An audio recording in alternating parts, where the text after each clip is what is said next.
Next up on Reel Talk, I'll be speaking with Gugun Singh.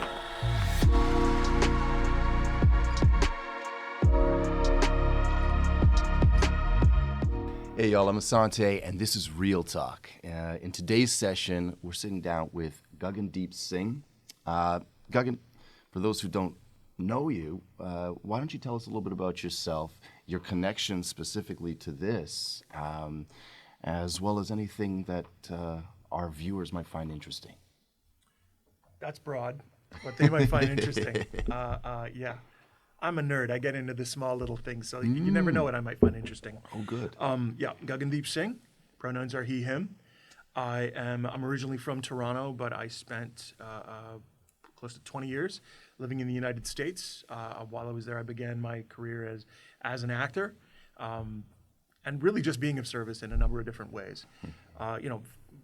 You hustle on student film sets and stuff, and you learn how to be of service, and you pick up skills along the way, producing skills and writing skills, and just finding a way to collaborate, make things happen, right?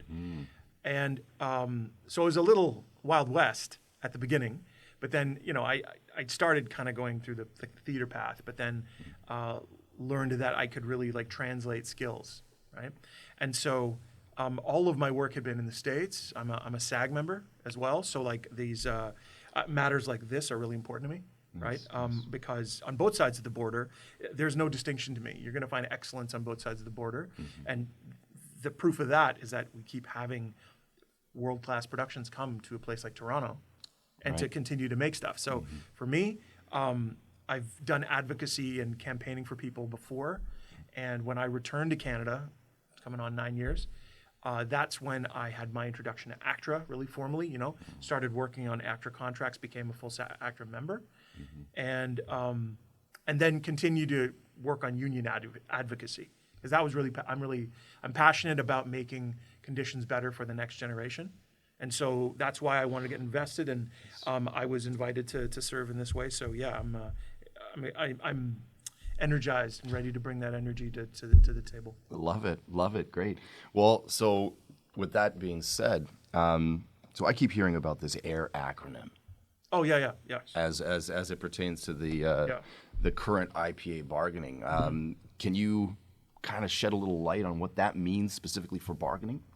It's a thing to just sort of keep in mind, right? I wouldn't say it's something for us to remember, like a mnemonic, right? Yeah, right. So if I remember AIR, it's just sort of for me, I want to remember that I got to be mindful about accessibility, right? But also artificial intelligence. It's going to become a major part of our discussions this year. Yes. It's on everyone's mind. It's on everyone's lips. We've already seen major action about that in the United States. There's a ton of action and activity happening with those companies, people who are exploring that technology.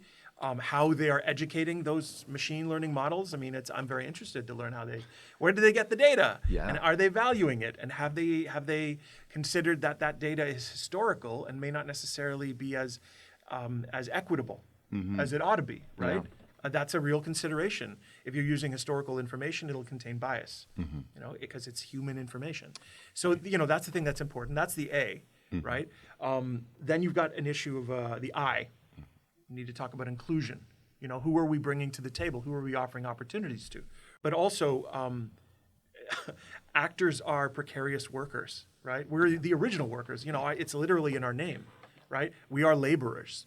And so making sure that opportunity can be available to everybody, right? And making sure that you're able to make your dollar stretch. Every single actor I know usually has more than one job.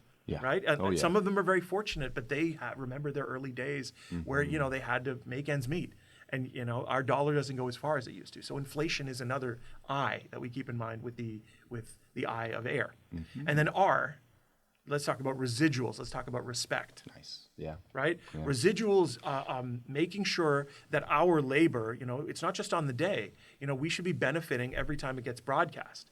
And residuals are a very, very important thing. It was the basis of what I felt was a very stable carriage model that existed in the States when they created the original model for residuals, where you needed you would do some work, but then you'd get an additional payment for each additional broadcast. Right? Share in that creative bounty. Right? Exactly, right. And then respect. Right? Respect is so important, because if you can't show up in a place and feel safe and supported, how are you going to deliver your best work? Yeah. Right? Yeah. And so like now it's a matter of if you've been put in a position where you have to do some really sensitive work, like the advent of intimacy coordinators, I think is a wonderful thing. It's huge. And yeah. it would be wonderful that we can advocate for more of our members who've begun to undertake that work, and they have a place where they can bring that to bear on an ACTRA set. Right? Because not only are we advocating for our members, we advocate for every person on that set. It's an ACTRA set, and especially from all of our guests that come across the border. My fellow SAG members who frankly, they love working here because they get taken really well. They're really well taken care of. You know, and we have their back, and we make sure that their conditions are at, if not better than, what they might be receiving down in the States. Well, I would hope so. You know, I mean, obviously that's a big market for us as well, and I love the idea of you know, bringing more of these intimacy coordinators onto set, setting that precedent for protection and safety and respect all around the set. Yeah, absolutely. I think that's fantastic. Yeah. Being proactive about accessibility riders is a relatively new thing, right? Intimacy riders also. Those have existed for a while, but being proactive about how can we anticipate the needs of a particular performer, and so that we are then able to make sure that is not a barrier. Literally a barrier. If you've done all this work to work with, let's say, a performer who uses a wheelchair, but you haven't gone to the trouble of making sure that the place you're actually shooting is barrier-free, right? You want them to do their work, but you haven't actually created a respectful environment for them, because this is a challenge that they're now confronting, right? The world is not necessarily equitable, and if you want someone's best work, set them up for success. 100%. Yeah. Absolutely. Well, okay. So, given all that, just maybe some more specifics on the exact the bargaining timeline and exactly who we're bargaining with. So, when are we bargaining? Who are we bargaining with? Okay. So, ACTRA is they're the union of record for performers and recorded media in Canada, right? While we have other unions whose members may come to work here, again, as I said, every set in Canada, every union set is an ACTRA set, okay? And we cover those performers. Now, our agreements are with the CMPA, the Canadian Media Producers Association, right? Yes, thank you. Now, there is a little bit of distinction there. In BC, things are slightly different. They have something called the BCMPA, which is their own production agreement. But what we come to the table to bargain and improve the terms on is the IPA, the Independent Production Agreement, right? Now, there are different stakeholders in this. You may have heard of the AMPTP. Correct, right? yes. That's the main American trade group that represents most of the large interests. And just a quick acronym check there for our viewers. I'm trying to remember. It's the Alliance of Motion Picture and Television Producers. I think, I hope that's right. Yeah, nailed it. Thanks. But they are, they're the main group that we were hearing about in the media last year. That is the group that SAG was negotiating with directly, right? That's the group that the WGA was negotiating with. They are the main group that then goes sort of through down the line of the various unions that are involved with broadcast and media production, right? What has been added to their sort of ecosystem now are the streaming groups, So it didn't used to, Disney didn't used to be a major streaming entity, but, was a major legacy producer of film and television. And now you've got Netflix in the mix, you've got Prime, you've got Apple, because they have now entered into the sphere and changed the game, right? And in a very interesting way. And I think they've learned from and tried to pull the best from, but also, they've set a pattern that the other larger legacy companies have started to follow as well, pay attention to, and it all comes down to the bottom line. But the bottom line, ultimately, if you're not, you'll get what you pay for. And if you're trying to make sure you spend as little money as possible, you can't be surprised if, you are having issues with being able to market something later on or having resonance with your audience, right? Put your money where your mouth is. Put your money where your value is. And and that's what I really do hope that they will understand when they come to the table, the CMPA, right? Because that's who we deal with. But we also understand that the interests are shared, and we have frank conversations. We want to be great to work with. That's the main thing that I want people to know. Yeah. It's I've heard that slogan at ACTRA before. Be great to work with, but also to let you know that we will take on what is worth fighting over, right? And to let people know that we will go to the mat on that, and that's what we have to do for the membership. Amazing. Now, the timeline. Oh, right, the timeline for bargaining. Right. Have we started or? No, we have. So what has happened already is we've sort of set up how we would like our end to work, right? Which means that there's a ton of consultation that happens with members in every branch of ACTRA across the country. They've had focus groups, and we've gathered information from people who work in various categories. Right. Okay, we have our incredible background community, right? Yeah. We have the folks who are working in voiceover. We have the folks who are working in the stunt community. Our principal performers. We also, I think, to keep in mind, principal performers also encompass sort of high-profile performers, right? Yeah. Because a principal performer like you or I, who are like journeyman performers, who get a job and we go to set and we let our rep, if we have one, negotiate whatever terms we can. That's not the same thing for, let's say, someone like Enrico Colantoni, right? Who is a well-known commodity within the Canadian market, has had success in the United States and internationally. Someone like Enrico, who his deal would be different, right? But it all comes down to making sure we have equitable terms, no matter what category or class of performer that you're in, right? We are all equal members, right? And we bring that equity forward. And so we've had these consultations at all levels. We've fed that all into what we call a W&W, a wages and working conditions consultation. Yeah. Okay. Now, all major unions usually do this with their membership. They gather that information and they sort through it, they prioritize it, and then they have a trusted team, their bargaining team, right, or their bargaining committee. They come forward and we start to talk through each of these things. Yeah. And we start talking about where things are in time. Is this the time for a particular proposal?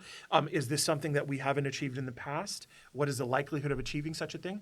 We are the ones who have those deep, tough conversations. It's a lot to weigh. Indeed. Yeah. And so what I would say is there was some exhaustive work for this particular round of bargaining. I mean, as we talked about before, AI has been on everyone's lips, right? How are we engaging with machine technology? I think the understanding is we're not afraid of the technology. We just want it to be responsibly used. We want guardrails that will dissuade, to discourage misuse, right? And to make sure that it is not there to replace human labor, because without that, what do you have? It's just empty. Well, that's it. Yeah. And so our timeline now, we are through wages and working conditions. I believe it's within another few days, we're going to be exchanging proposals. And in November and December, we will have some intensive sessions face-to-face with the CMPA in Montreal and Toronto. Okay. Yeah. Wow. But we're really hoping that we have a meeting of the minds. We understand we're all working. We all want this industry to succeed. Yeah. Right? Of course. So we really do hope that they will also see that light. We can find common ground and understand these are issues that need to be hashed out, because it's a negotiation. Will everyone get everything they want? Probably not. But if we're not seeing eye to eye, we also have to be serious about what it means as a union to take collective action. Yes. Right? And I think we need to be fearless and support one another, because that is how you end up really achieving change. If we cannot have agreement at the boardroom, then maybe then we've also got the option of the streets. Right. Cool. Very, very cool. So to move into something a little bit more, I think, relatable, especially for a bulk of our audience. Yeah. And I think these will help tee up some of the bargaining proposals and some of the issues that are at hand. People, it's always interesting, I think, when you tell someone you're an actor. There's always so many questions, right? There's so many questions. We have quite a mysterious profession, I would say, to a lot of people. People have an idea. They have an idea, right? I'm glad you brought that up, because when you say actor to someone, they have an idea of an actor. Yeah. And they have the image of an actor that has been given to them, which usually is someone living in a sunny place, who is probably has a very like idealized body, likely sitting by a pool, and in the lap of luxury, right? And getting to pick and choose opportunities, right? The level of privilege and sort of the level of privilege that's in that image, and that was involved in that image becoming inscribed for people, is something I think is really, I guess at best it can inspire people. Yeah, maybe but that is not the day to day. Yeah. Actors are laborers, much more in common with a plumber or a construction worker, right? A tradesperson, right? Yes. There's a reason that it's the SAG, it's the Screen Actors Guild, right? There you go. And so it's in this that it's a trade. It is very much a commonplace workaday thing. The average income of someone in as an actor member, the mean income, right? Yeah. If you in the middle, somewhere between $12,000 to $16,000. That's not what one would call like a livable income. Especially those of us living in Toronto, Certainly. we know that's maybe so a like month, I 2 said, months. right? Inflation and stretching that dollar. Yeah. But the perception of who an actor is, right? Who is diligently going out and working hard to make sure that they can sustain their life and offer what they have to offer. Like that's an interesting thing. I want people, we're going to work hard to make sure that they understand that you're dealing with a worker. No. You're not dealing with anybody who's fancy or that the perception of it, right? Because I've heard the term also, or you're like a method actor. Oh gosh. I'm like, hey, and like nothing against folks who have practiced the method or studied that. Right, yeah. A lot of wonderful actors have come through that tradition. But why is it that you often only ever hear someone describing that when the behavior is questionable? Yeah, well, right? yeah. To me, it's like I think it's kind of like a buzzword that people hear and they think, oh, method acting. That must be. Sure. I'm going to sound smart if I tell this actor I know about method acting. Yeah, and I appreciate there's an interest. Yes, of course, always. But also then it's like no, there are all sorts of actors. Right? There are actors who don't love talking at all. Oh, yeah. Right? Who just do everything through movement, and find different ways to operate. But the key thing is that I want to draw attention to the fact that actors are workers. Actors are laborers. Yes. And we are just like you and I. We are like your neighbor. Right? And we just want to have a better life for ourselves and our families. Of course. So that's a key thing. I agree. Well, I love the term. I've heard it brought up before, the artistic working class. Indeed. And I've really adhered to that. And that's what I try to explain to people when they start asking some of these questions about actors. Yeah. Because the work's not guaranteed. It is absolutely not. That's what's different also in a union sphere. Historically, there would be a place where a certain amount of labor was happening. And the labor would get together and realize, we provide this work. This is our labor. Yeah. In this space, we want to make sure our conditions are good in the space and that we are respected for the labor we're offering. As independent contractors and precarious arts workers, we don't actually have a specific space, right? No. We don't have a guaranteed quantity of work. That shop floor is not there, right? Yeah, and so it's like understanding that, but the value of the work we know is there because professional actors keep getting invited in. Yeah. Right. Yeah. So it's a slightly different conversation, but making sure you understand that the labor has value, the human labor has value. Yes, exactly. Is a very, very key thing that we are going to make sure the message will be loud and clear. Yes, and I think what I love about that too is like it's the labor has value from top to bottom. We're not just talking about your stars here. We're talking about everybody that contributes on that set. You know, like you say, from those principal actors down to the one-liners to the background to the I people wouldn't who, even say it's down to. I would say it's more. across, It's all flat. yeah, It's across. yeah. It's various categories and regions. Yes, Right. yes. Because one day Well I could said, be on a set working as a background actor, and they could on that same set on a day elevate me to be in an actor role with a couple of lines. Exactly. And they might like what I did, and next season you see me back at the same thing. Maybe I've been in the background, and now they've elevated me to a principal. But I'm a principal for that episode. Yeah. Right. But there's a way within that you can be.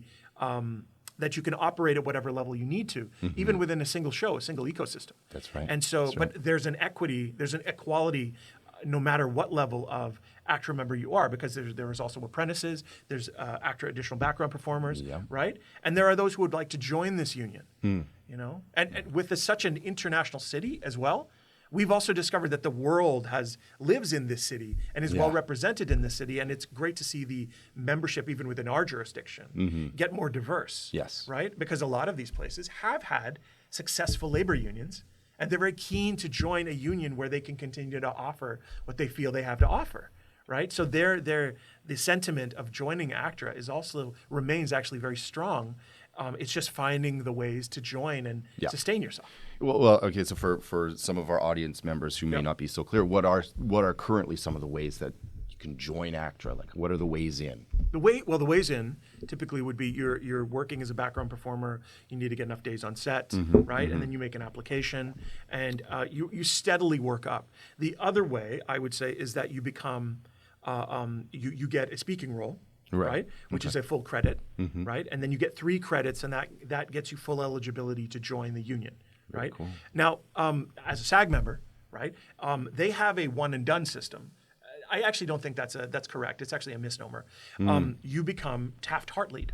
That's the term. It's literally the Taft-Hartley Act. It's a federal bit of legislation there where if you land a job and there are union members up for it, and you get that job, you are now eligible to join the union. You are Taft-Hartley'd, as they say. Okay. And so, but you don't have to fully join right away. You just become eligible.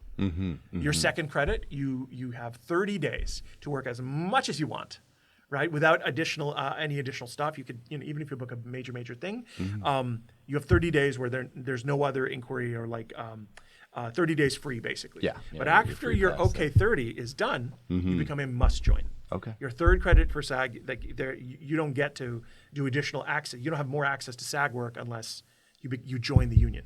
Okay. Right?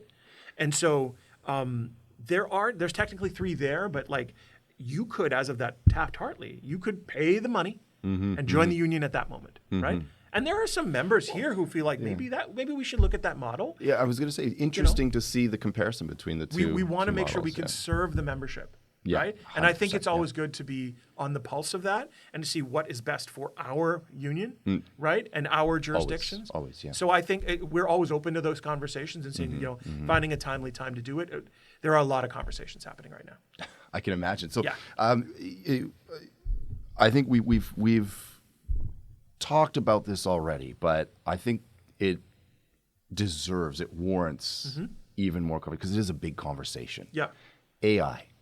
Okay, we can go back there. I mean, sure. you've brought it up. Clearly, you're quite knowledgeable, and I think it's something, if I'm to be frank, is striking a lot of fear into a lot of workers, not just in acting, but really across the board. And what, from your perspective, what has AI already done in the industry? All right. So how do I address this? So we can talk about the machine learning. I actually don't like calling it AI. Neither do I. Yeah. I've called it other things. Machine learning seems to be the industry cover. It covers everything, right? Yeah. To use a tool set, right? Yeah. In order to help you achieve a thing, right? Yes. There's no origination of stuff. Exactly. But it can very much seem like it's origination, right? And then people are implementing other elements to it. And so it is artificial. Yeah. I don't know if I necessarily am comfortable calling it intelligence. The other end of the spectrum is that people have outright started calling it plagiarism technology. Well, yeah. I like augmented. Augmented. I wouldn't even go there. Oh, yeah? Because keep in mind, how did you arrive at training a machine learning system?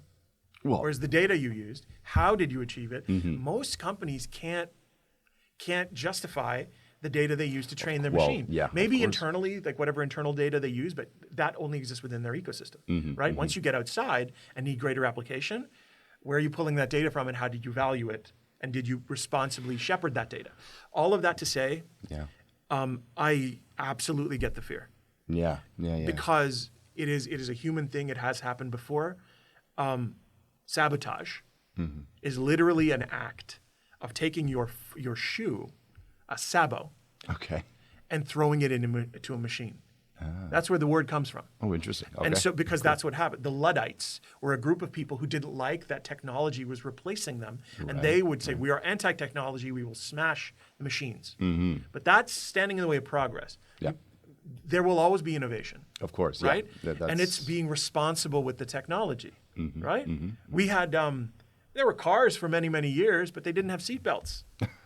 And Volvo came up with a seatbelt system and did not patent it. They said, we will give this away freely because it's better for the greater good, right? Yes. So this is what we're asking for. We're talking about seatbelts now. We're talking about, yes, this is technology. Yes, it could help us do wonderful things, but we want you to be responsible with it. Yeah. Okay. So what, along with this, I would say is it's about respect and it's about residuals, because how do you now get compensated in this day and age, right? Well, that's it, where there right? aren't residuals being paid. There's a lot of buyouts happening, even though residuals are supposed to be calculated. You know, in Canada we have the you get advance, you get prepayment, right? Yeah. But when does that kick in? To me, I'm like, we should be getting paid on a much more regular basis. The streaming advent has kind of like really put the pressure on that. Well, yes. Right, and for me, that's only going to get more and more used when you've got synthetically manipulated algorithms, right, which decide how to prioritize something when it shows you whatever is coming through your stream, whatever's through your, looking at your preferences, right? If I talk about a thing next to my phone, within 10 minutes, I'm going to get an ad on my Instagram about like that thing, right? Yeah. So I feel right now with artificial intelligence, it needs to be responsibly shepherded. We're not saying no to it. Yeah. We're saying, here's the way that we can work with you on this so that you don't lose the spark of what makes people actually be invested in this product in the first place. We want to see it flourish, but in a way that actually is in partnership, in a handshake. So the fear is real because we have already seen SAG really only accomplished practically compensation for their members. Right? They're now going back. And we're hearing about additional riders being put forth, scanning riders, and how do they protect their members? There was legislation that just got passed regarding digital doubles, people who have passed away, and the rights regarding usage of those images, right, and the estates. To me, that's a good step, right? We are looking to protect our entire membership first and foremost. Compensation, control, and consent. Those 3 points. Compensation, control, and consent. Because I don't want if I'm a vegan, I don't want my image, my likeness associated with a meat packing company, right? Right. And I should be compensated fairly for the labor that I've put forth there, right? And if they needed to scan me to do something that may be more unsafe within a thing, maybe if it's responsibly handled, that's okay. And I need to be able to revoke my consent when it's something that I don't want, right? Those 3 elements, it forms a little tripod. Yeah. SAG, I feel, also wanted these things. They only achieved the compensation, and they had a strike to contend with. It was tough. Yeah, there's right? Members being out of work. There's a lot, yes. And we haven't really seen a recovery from that. The writers, in addition, too, who really set a great pattern, right? They were incredible with their communication with their membership, right? That we could learn from that. And I really do hope we will, because we want to make sure our membership knows you're being fought for. And there's a lot of eyes in our conversation happening right now. I would say worldwide. There are a lot of eyes happening, watching what we're doing, because we want to build on the successes that have happened. And AI is right there at the forefront, but also we don't want to lose sight of other very small, important things like respectful treatment. Can I be stuck on a flight and flown halfway around the world and that immediately have to go right to work? Right. You know, maybe I even want to, but you got to ask me. Yeah. Right. Don't make me do a thing that could ultimately hurt your final product. Yeah. You know. Of course. Of course. It's all setting up for success. It's a continuum. Yeah. It's a continuum. Yeah. AI is chief. But you have to take these other factors into account as well. Wonderful. That's great. Well, Gugun, thank you so much. I feel like that was incredibly informative for a lot of us. Are there any final thoughts, final comments that you'd like to leave us with today? I guess I would say showing up is key. Showing up is key.